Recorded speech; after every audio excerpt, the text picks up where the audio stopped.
Hey my friends. It's great to see you tuning in. Let's have a great time together. Melted gold has many uses, such as making jewelry, coins, and bullion.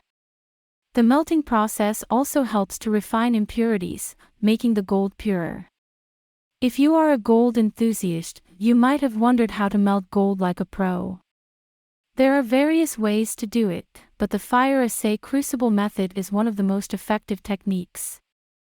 The fire assay crucible method is an ancient technique that dates back to the 6th century. It involves melting a small amount of the metal, usually gold or silver, in a crucible made of clay or graphite. The melted metal is then poured into a mold to create a button or bead. The button or bead is then analyzed to determine the purity and composition of the metal. Melting gold using the fire assay crucible method requires skill, knowledge, and patience. It is a time-tested and reliable method that produces high-quality, pure gold that can be used for various purposes.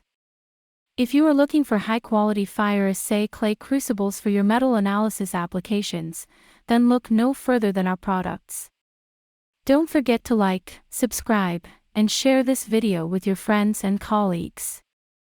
If you have any questions or would like to place an order, please visit our website or leave a comment below.